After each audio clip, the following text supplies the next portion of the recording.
Ajave's true identity was finally revealed. Who would have thought the one who looked most like a zombie was actually a sharp-looking young man with glowing green eyes, and more shocking, he was the very first child ever born between two zombies. Centuries ago, the world had been swallowed by a sudden zombie outbreak. Humanity, desperate to survive, was forced into hiding at the edges of the world, building massive walls to keep the undead out. With nothing but primitive weapons, they struggled to defend themselves. Until one day, the creation of a new military division changed everything. Its members possessed terrifying power, sometimes even more brutal than the zombies themselves. In less than 10 years, they drove the zombies back. Captured zombies were turned into living generators. Others were auctioned off like goods on display. They even built zombie zoos for people's entertainment. The few zombies who escaped formed scattered tribes forced to hide at the world's edges. They clung to survival by drinking discarded oil and scavenging trash. After centuries of mindless wandering, at last, a female zombie began to awaken her thoughts. She couldn't understand why were humans so strong. How did they build civilization? So she began imitating them: 3 meals a day, go to bed early, waking with the sun. In the end, she reached a conclusion. The reason humans could build civilization was because they could reproduce. So she imitated them, wandering the streets every day trying to attract mates, and one day, to her shock, she discovered she was truly pregnant. After a long, grueling 13 months, she gave birth to the very first zombie child and named him Ajave. But Ajave's childhood was nothing short of miserable. Ever since his mother became the only pregnant zombie, she had been targeted by hostile stares, bullied, and shunned by her own kind. And once Ajave was born, they cast her out completely as an abomination to protect and raise her infant son. She roamed across ruined cities trying to join other zombie groups, but every time they rejected her as an outcast. At last, for the sake of Ajave's future, she chose to settle near human society. But with her monstrous appearance, she could never step openly among humans. So it felt a little 3-year-old Ajave to beg on the streets, barely keeping them alive. Under his zombie mother's care, Ajave slowly grew up, always living in the city disguised as a human. As he grew older, with compulsory education enforced by humans, Ajave began attending school during the day. At night, he worked part-time in small shops. Thanks to his zombie stamina, he never felt tired, and on weekends, he even took multiple jobs to help with the bills. Sometimes was overwhelmed by the urge to devour humans, but he forced himself to hold back. After all, his mother had risked her life to bring him here, hoping he could live like a real human. So he made a silent vow. He would study hard and one day, by his own hands, buy his mom a car and a big house. But everything shattered when a sudden zombie outbreak hit the city. To save his senior classmate, Ajave had no choice but to reveal his true nature and transform into a zombie. And on his very first day at work, after firing the boss of Mill Powder Store No. 1, his life took a drastic turn. That day, 17-year-old Ajave, under his senior's introduction, started working in a supermarket. Seeing him standing there blankly, the senior scolded, "Were you spacing out for? Hurry up and help." Snapping out of it, he quickly stepped forward and took the box from her hands. Just as she let out a sigh of relief, she immediately noticed the wounds on his face. Without hesitation, she pulled him behind the counter, carefully tending to his injuries while asking if he had been bullied again. The truth was, as a zombie living among humans, he was terrified of them. His timidity made him an easy target for bullies. The senior lectured him, "Humans are cruel. Bullying happens all the time. If you keep looking weak, of course, they'll pick on you. But if you fight back, no one will dare mess with you." "Got it." With his head lowered, Ajave muttered softly, "Got it." Just then, the supermarket boss walked over. "Customers are here. Go greet them." Outside, a truck had pulled up. Ajave thought it was Jangi delivering supplies for the townsfolk, but it turned out to be just a random hauler. The senior hurried to the shelves searching for the requested goods, but as she bent down to check the labels, the boss suddenly appeared behind her, pulling out his phone to snap photos. This scene was caught by Ajave when the boss turned his gaze toward him. Ajave instantly looked away, stammering that he hadn't seen anything. Still, the boss grabbed him by the collar and snarled, "Kid, you better keep your mouth shut." Then he ordered him to take the driver to the warehouse to haul cargo. On the way, the driver warned him that boss is infamous around here. 60. He lures college girls in with high pay, then preys on them. Your senior, she might not escape his claws. Ajabe's mind spun. Save her or stay silent. Suddenly, a chilling roar echoed from a distance. A sound he knew all too well. Zombies. They were launching an attack on the city. The driver leaned out, scanning the streets nervously, but Ajave ignored him, jumped out of the truck, and bolted straight back toward the supermarket. When he arrived, the sight before him left him stunned. In front of the milk powder #1 supermarket, the bitten humans were already mutating and the infected boss shoved the senior to the ground. With a twisted grin, he forced her legs apart. I'm dying anyway. So before I go, you're mine. But before he could finish his words, his face stiffened. Something was wrong.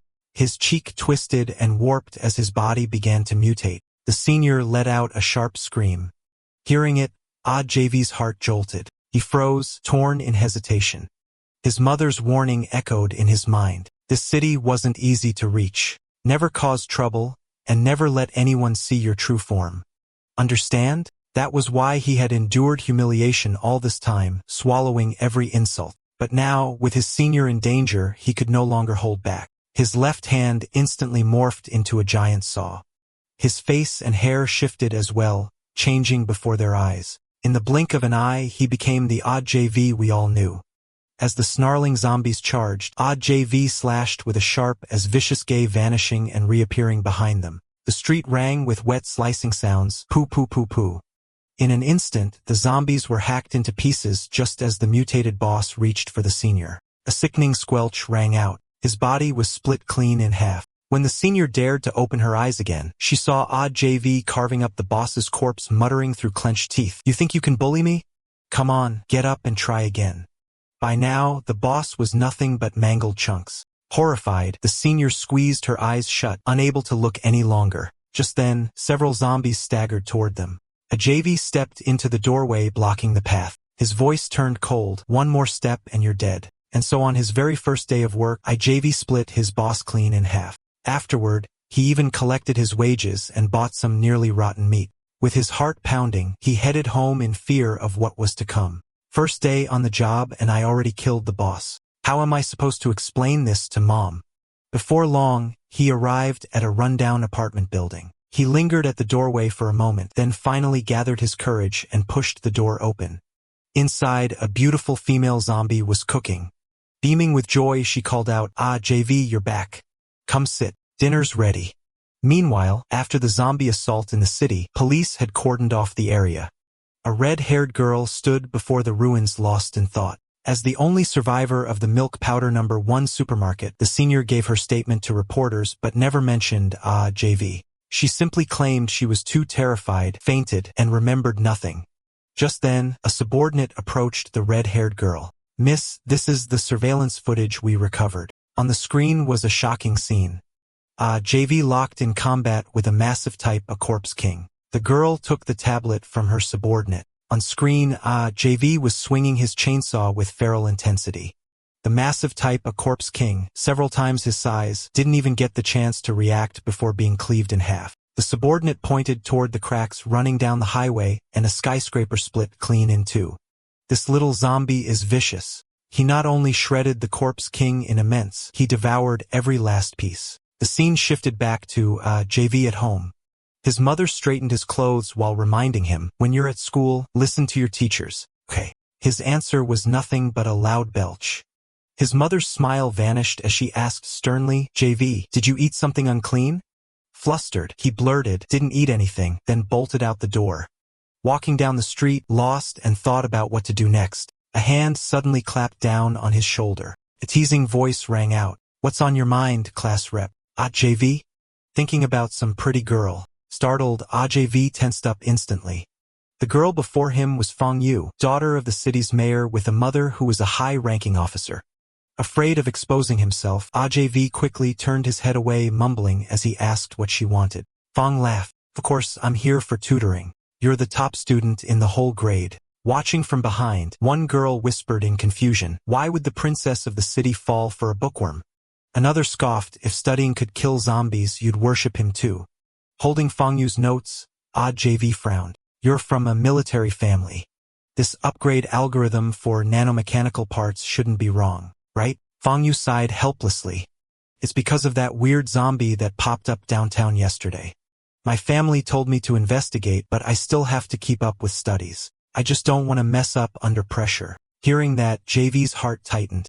He quickly forced a calm expression and changed the subject under the guise of going over the lesson. Just then, Fong Yu's eyes drifted to JV's clothes. JV, why does your shirt look like?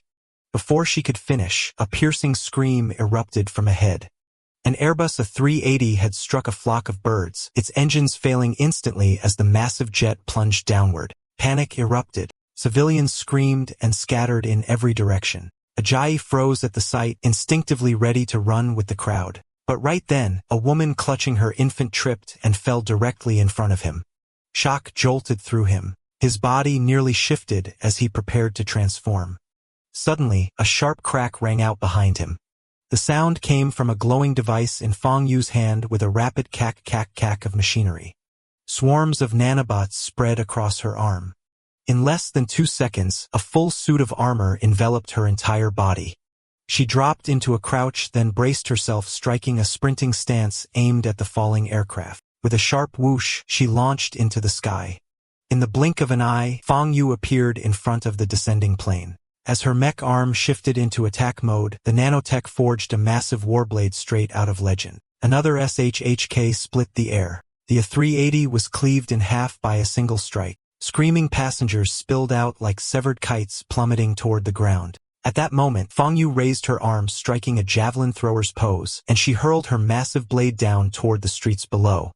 In the blink of an eye, the weapon split into countless smaller blades. Each one pierced the passengers' clothing with pinpoint accuracy, embedding into the skyscrapers lining both sides of the street. The passengers dangled midair, wide-eyed and dumbfounded. In an instant, they had become the brightest, strangest scenery the avenue had ever seen.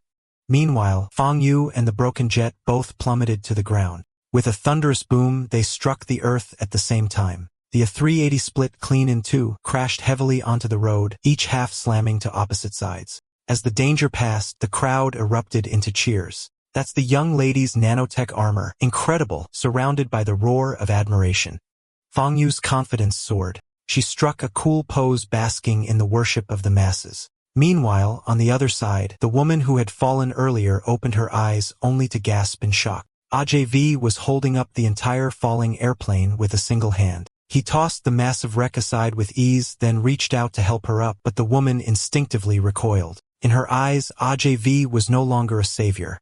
He was something terrifying, something other. But when Fong Yu turned her head in curiosity, the wreckage of the plane blocked her view, leaving her completely unaware of what had just happened. Afterward, the two of them returned to school together. In class, the teacher lectured from a thick history book. Fong Yu's gaze never left Ajave. Meanwhile, Ajave listened intently to the lesson on human history. It was revealed that this era survived the zombie tide because of single man. Long ago, there was a brilliant young man named Xiao Yin who became the lead programmer at a major tech corporation while still very young. His talent drew the admiration of countless admirers. But when the zombie outbreak began, everything changed. Humanity's territory shrank again and again until only one continent remained, surrounded on all sides by the sea. In the fight against the undead, what people needed were fighters, not coders. So this frail young man who only knew how to type lost his job. Yet deep down, he knew the programs he was writing could change humanity's future. No one believed him, so he locked himself away in his room, fueled by sheer willpower, coding day and night without rest, revising and refining his work again and again. Days bled into nights, nights into years. The once handsome prodigy eventually became a disheveled, balding old man. In the end, he succeeded in creating humanity's very first nuclear-powered nanotech armor at the very brink of civilization's collapse. He stepped forward without hesitation and activated the suit with the raw might of the first-generation mech. He repelled the zombies and saved humanity's future. From that day on, he was celebrated as a hero. Though time has passed and years have faded, his descendants inherited his legacy, protecting mankind across generations. After the lecture, the class buzzed with excitement, but Fong Yu's eyes stayed locked on Ajave, her mind racing. Can't be wrong. His clothes, he's the zombie from that night. Meanwhile, Ajave muttered under his breath, humans already have powerful thermal weapons. A single shell can turn zombies in a paste. So why do we even need matches? Fong Yu suddenly cut in, you really are sharp. You're right, there is a hidden secret behind all this. I'll tell you the truth, but you'll have to answer one question for me first. Deal. When Ajave nodded, Fang Yu finally began to speak. A few days ago, she accidentally discovered her father working on something horrifying. He was equipping zombies with nanotech armor. Under her questioning, her father revealed the reason. Only zombies could unleash the mech's true power. The armor may have infinite energy, but for humans piloting it drained tremendous stamina. Only the undead with limitless endurance could fuse with it perfectly. Over the centuries, as their family's bloodline weakened, they could never restore the mech to its original form. That was why he turned to using zombies as test subjects. Feng had been baffled. With the weapons we already have, wiping out zombies is enough. Why create something so terrifying? Her father's expression turned grim because we still live in an age where extinction could strike at any moment. There is something. We don't even know if it's human or zombie.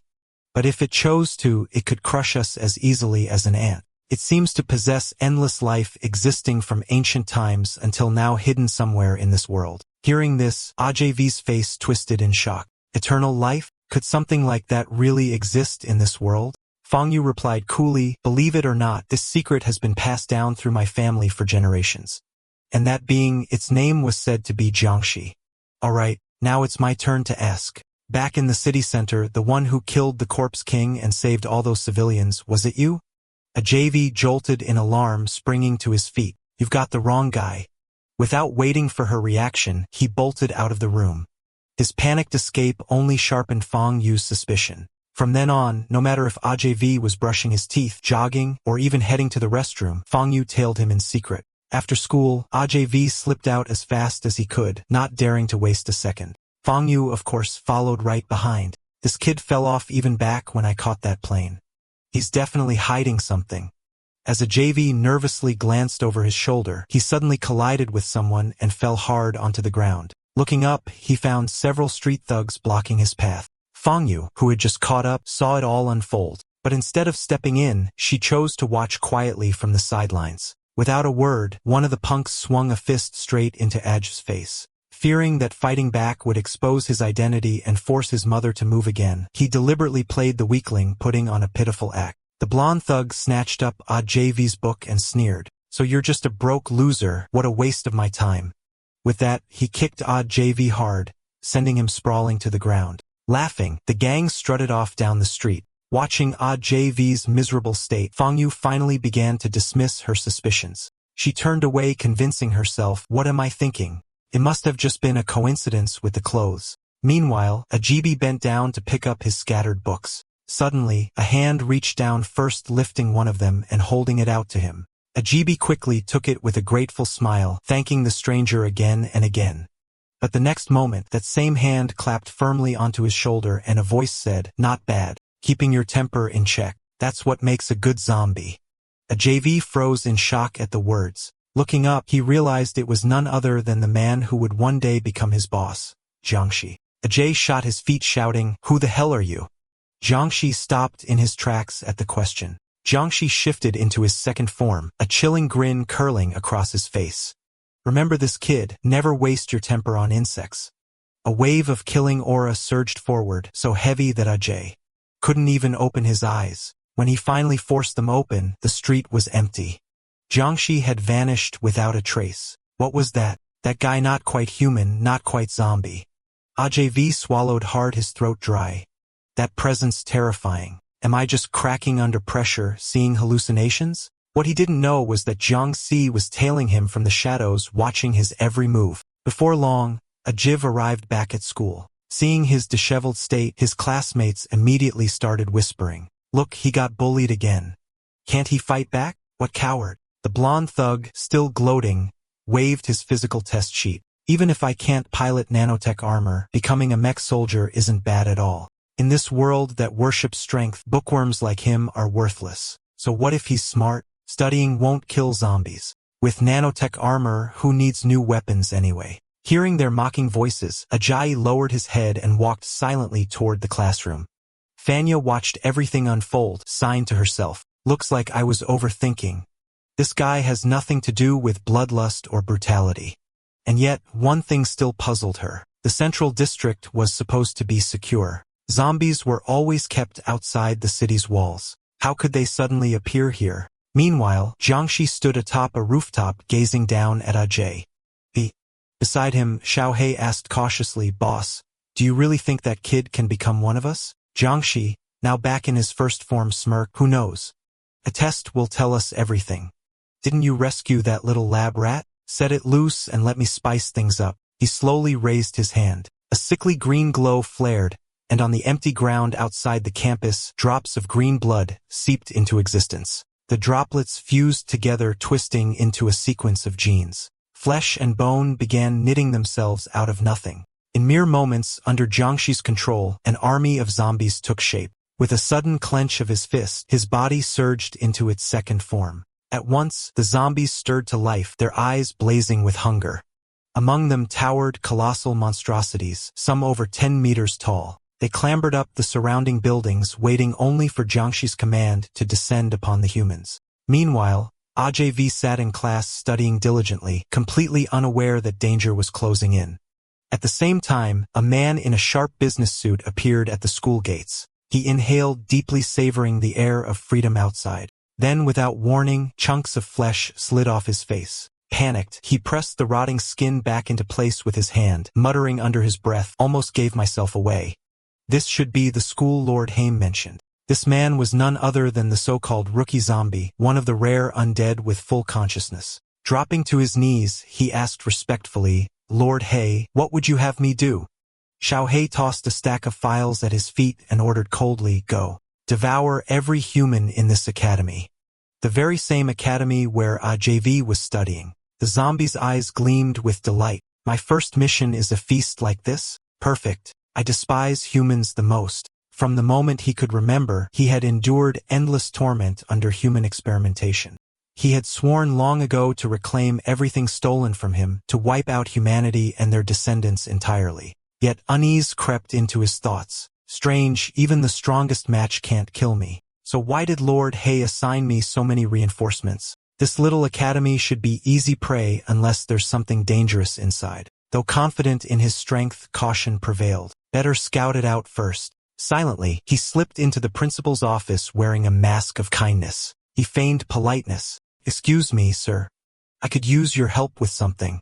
Meanwhile, on Ajave's side, his academic excellence had earned him special approval from the Education Bureau to take an accelerated exam.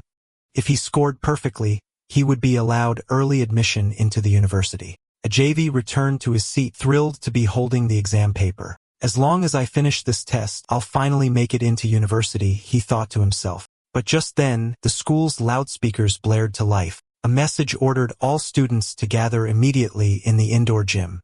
Though reluctant to set his test aside, Ajave had no choice but to follow the announcement. On stage, the principal cleared his throat and announced, "Due to special circumstances, a new student has been assigned to our academy. Please welcome my Gigi." The principal cast a nervous glance at my Gigi, who stepped onto the stage and began a slow, deliberate self-introduction. Whispers rippled through the crowd. "Seriously? We're already in high school and someone's still transferring in." At that moment, Ajave was shoved forward by a group of punks, ending up right in the front row. Mei Gigi's gaze immediately locked onto him. So that's it. Lord Hay's mission was never going to be simple. There's already another of our kind here, which means this school must be his territory. These humans, there's livestock. Good thing I didn't just storm in. That would have been rude. Deciding that there was no need for conflict just yet, Meiji chose to quietly observe Ajave first. Days turned into weeks and soon, an entire month had passed. During that time, Ajave's life revolved around only two things, studying and walking to his next study session. Mei Gigi was utterly baffled. Does this guy never feed? Don't tell me studying is his substitute for food. And that face of his, it just screams easy target. What kind of zombie looks like that? But just as Mei Gigi resolved to keep watching, the blonde thug and his cronies strutted over looking to pick a fight with a new transfer. The blonde thug slapped Mei Gigi on the shoulder and sneered, "New guy. I've seen you skulking around every day. Come with me. I've got something to say." Already in a foul mood, Mei Gigi perked up at the sight of him. Moments later, screams echoed from the school rooftop. Luckily for them, Mei Gigi only gave the thugs a scare. He didn't actually eat the three idiots. He chuckled darkly. "You should be grateful this isn't my turf. I'm not picky about food, but if I ate prey from his territory, I imagine he'd be pissed. With that, he smacked the blonde thug, sending his front teeth flying. Then he turned away. Come, I lay my cards on the table with Ajave. With so many humans in this academy, he should spare me a share. The next morning, Ajave sat in class focused on his studies. A shy female classmate approached holding something out. This is ointment for cuts. It'll help your wounds heal faster. And this pepper spray, next time they try to bully you, just spray it in their eyes. With that, she reached out and patted Ajave gently on the head, then walked quickly out of the classroom. Staring after her, Ajave was left completely baffled by the strange gesture. Meanwhile, Fangyu was secretly peeking from outside the doorway. She had also come to give Ajave medicine. Watching the scene unfold, she puffed her cheeks in annoyance, muttering, "Stupid Ajave, guess I was worried for nothing." Just then, she brushed past Meiji as he arrived to see Ajave. The scent radiating from him immediately caught Fangyu's attention. Meiji slammed the classroom door open with a bang. The students gasped, whispering, "Did you hear? That new kid took down the school bully yesterday. Is he here to mess with Ajave too?" Meiji strode straight to Ajave's desk, sat down beside him and said bluntly, "Brother, you spotted me the moment I set foot in this school, didn't you? I know this is your turf. How about we split at 70-30? You take 70. When Ajave gave no reply, Meiji pressed on, "Fine. 80-20 then?" Still getting no response. Meiji gaped in disbelief. "No way.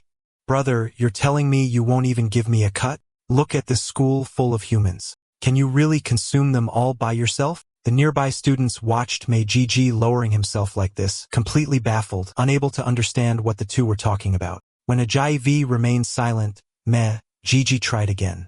"Fine. How about this? I'll just eat what you leave behind. Girls, top half's yours, bottom half's mine. Deal." Ajave still didn't answer. Meiji's expression twisted into fury. "I've stooped this low and you still won't agree? Kid, are you looking down on me?" Just as Ajave was about to mutter, "Whatever you want has nothing to do with me," Fangyu burst into the classroom shouting, "Ajave, stay away from him." In the same instant, a spear flashed from her hand. Meiji didn't even have time to react before it pierced straight through his chest, smashing him through the classroom wall and nailing him to the bright green turf of the soccer field outside. Ajave froze in shock at the sudden turn of events. The other students screamed in terror. Fangyu strode forward, calling out to them, "It's dangerous here. Everyone get to safety." Standing before the shattered wall, her eyes locked tightly onto Meiji's pinned body. Another weapon materialized in her hand as she snarled, "Do you take me for a fool or blind?" At those words, Meiji dropped all pretense. "Then I won't hold back." Fangyu leapt onto the field, landing with a heavy thud. She quickly waved for the students to scatter, shouting, "He's a zombie." No sooner had the words left her mouth than a thunderous boom erupted from Meiji's body. His frame swelled grotesquely, muscles writhing. Moments later, grotesque zombies began tearing their way out of him.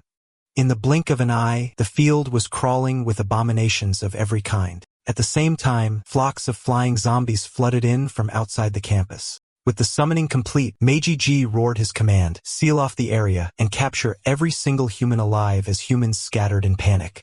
Meiji rolled his shoulders with a chilling grin. Pretending for a whole month was exhausting. Feels good to finally be myself again. Fangyu immediately activated her armor. The nanotech suit surged across her body in a flash of light, but Meiji showed no fear. "Did you really think humans are the only ones who get to play with toys like this?" With a savage tear, he ripped open his shirt. Fangyu's eyes widened in shock. Strapped to his waist was an ancient transformation device. As it powered up, dark energy flared, and in moments, a jagged exosuit of nanotech enveloped his body. This was the very project her father had been working on. The fleeing crowd noticed the disturbance, stopping in their tracks to look back, and what they saw left them speechless. "No way. How can a zombie be wearing human-made nanotech armor?" Meiji smirked, taunting her. "Miss Fang, you should thank your father. He's the reason I can wield this power." At those words, a memory from her childhood flashed in Fangyu's mind. Her expression froze in disbelief. Your name is Meiji? Are you the zombie from my father's old lab?" Meiji roared in fury. "That's right. I was one of the first test subjects and you humans sterilized me. Your family's cruelty is burned into me forever. Today I'll settle every score, old and new. Fanyu dropped into a combat stance, eyes sharp. Enough talk, come and get me. My Gigi lunged, his fist slicing through the air like a cannonball. Fanyu reacted instantly, ducking low to dodge. She swung her massive blade in retaliation, but he slipped past with ease, circling behind her. She turned sharply, only to be caught by a brutal kick to the stomach. The impact hurled her skyward 100 meters into the air. Made Gigi crouch low, muscles coiling, then exploded upward, soaring above her. Filthy humans. Do you have any idea how I've suffered all these years? I'll repay the pain 1,000-fold. With a thunderous roar, his fist crashed down, smashing Fanyu into the ground. The field erupted, the earth fracturing and splitting apart like shattered glass. Meanwhile, on the other side of campus, a girl was about to be torn apart by a zombie. At the last second, a wooden stick smashed across the creature's face. It was the delinquents, Blondie and his crew. Don't underestimate the Trashcan squad. Damn it. Blondie barked orders for his boys to escort the others out through the back gate. But one girl shouted desperately, "Hot! JV is still in the classroom. He's finishing his exam paper." Blondie froze dumbfounded. Are you kidding me? That idiot is doing homework right now. Forget him. Then he caught the pleading look in her eyes, a look that begged for a savior. His resolve cracked. Damn it, we're classmates. We can't just leave him behind. Elsewhere, Fanyu staggered after taking 2 devastating hits from AGG. A chill ran through her. What kind of power is this? He can run that armor at infinite overload. Suddenly, her father's words from childhood rang in her ears. Nanotech armor is our family's legacy. The greater the power, the greater the burden. To push beyond your limits without breaking, you must have unshakable conviction. The suit responds to willpower. Clenching her fists, Fanyu rose to her feet. Blue arcs of lightning erupted across her armor as its energy output soared beyond safety limits. Fixating on one goal, destroy Meiji, she shattered through her own bottleneck, unleashing unprecedented power. In a blur, she shot forward, grabbing his face in an iron grip. Then, BM, a savage elbow strike drove him down into the ground. The impact thundered like an explosion, the entire field cracking apart in a spider web of fractures. Meanwhile, inside the classroom, Ajave had just finished his university entrance exam. Finally done. College, here I come. He had barely put the paper away when Blondie burst in, gasping for air. Before Ajave could react, Blondie grabbed him and bolted. You're seriously doing homework right now. If it weren't for that girl begging me, I'd have left your sorry ass to die. Watching Blondie run with everything he had, Ajave suddenly thought maybe he wasn't all that bad after all. But as soon as they stepped out of the classroom, Fanyu and Meiji's battle had already crashed into the area. The two were locked in a clash of equals, blows shaking the very walls around them. Just then, one of Blondie's lackeys shouted, "The back gate won't open." The dam principal reinforced the walls, 10 meters high with a 100,000 volts of electricity. Touch it and you're fried. That old bastard, Blondie cursed, kicking uselessly at the door. Ajave stepped forward. Let me try. In seconds, he tore through the code of the digital lock, overriding the system, cutting the power and swinging the gate open. Cheers erupted from group. Blondie clapped him on the back. Guest books really do come in handy at times like this. If we make out alive, I swear, I'll never bully you again. Ajave just sighed, utterly speechless. But the moment they rushed out, elation turned to dread. Their path forward froze them in their tracks. A towering zombie colossus stood guard, commanding a horde, blocking the human army's rescue attempt. Back on the battlefield, Meiji sneered at Fanyu. This zone is sealed. You thought you could stall me and let the students escape? Foolish. Look behind you. Fanyu turned her head, only to see every student surrounded by the undead. Even Ajave and Blondie have been forced back inside. Her teeth clenched. I can't lose. There has to be another way. Rising into the air, she summoned her armor's full power. An arsenal of radiant weapons materialized around her in a storm of light. The textbooks were clear. A zombie's weakness lies in its head. Sever it, and the creature becomes nothing more than a corpse. With that in mind, Fanyu locked onto Meiji's skull, but he only grinned and lunged at her. Trying to take my head? You're way out of your league. His fist thundered toward her. She barely dodged in time. Had it connected, she'd be crushed. The shockwave alone hurled nearby students across the gym like ragdolls. Ajave school bag was caught in the blast, flung high into the air. Without thinking, he sprinted after it. His precious exam papers were inside. Blondie reached out to stop him, but it was already too late. Meiji's aura surged, energy coiling tighter and tighter. Then boom, his power erupted in full. The weapons Fangyu had summoned shattered, the force smashing through a visor. One of the blades spun off course, slicing straight through Ajave's bag and the exam paper in two. In the same arc, the blade cleanly severed Ajave's head. A girl screamed, covering her eyes with both hands. Even Blondie and his gang froze, horror etched across their faces. Fangyu's pupils dilated as she watched his head tumble across the ground, her mind refusing to accept what she was seeing. She readied herself for one last desperate strike. When Meiji glanced over chuckling, "Oops, friendly fire, my bad brother." Meiji threw back his head and laughed. The unstable variable's gone. Now I can finally cut loose. Blondie and his crew instinctively turned toward where Ajave had fallen. In the very next second, their eyes nearly popped out of their skulls. Ajave was walking toward them, holding his own severed head by the hair. He planted a foot on Blondie's face and sneered. "Didn't you love bullying me before? What's wrong? Too scared now?" With that, he punted Blondie across the room like a football. Students around them screamed, "Ghost, ghost," and bolted in every direction. Fangyu spun around at the commotion, freezing in shock at the sight of headless Ajave striding forward. Meiji followed her gaze and nearly pissed himself. "No way. This is insane." But instead of charging him, Ajave's attention was fixed elsewhere.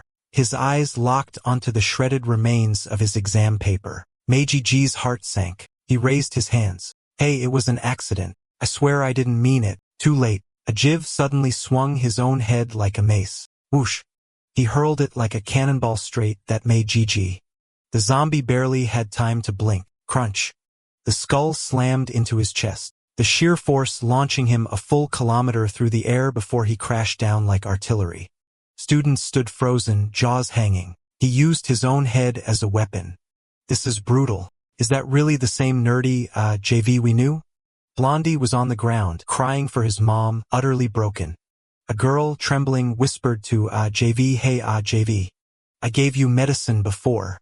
Remember?" But he ignored her. With a sudden crouch, the floor beneath him cracked apart. In the next instant, he launched forward like a missile. Whoosh! The shockwave tossing students through the air. From the rooftop, Jangi smirked. "Not bad. That burst of power is impressive." Meiji, still tumbling through the sky, barely regained his bearings. Staring at the flying head, he shouted, panic lacing his voice, "What the hell are you?" But Ajave's body had already caught up. He snatched his severed head mid-air, flipped forward, and landed right above Meiji. "Wait, brother. Listen to me first," Meiji pleaded. His only reply was a chilling, murderous laugh. Snarling, Meiji roared back, "Don't push me too far. Do you think I'll just take this?" Crack. Ajay swung his own skull like a hammer, smashing it into Meiji's chest. A blinding green flash erupted as Meiji plummeted downward. On the ground, both soldiers and zombies froze, all eyes drawn to the scene.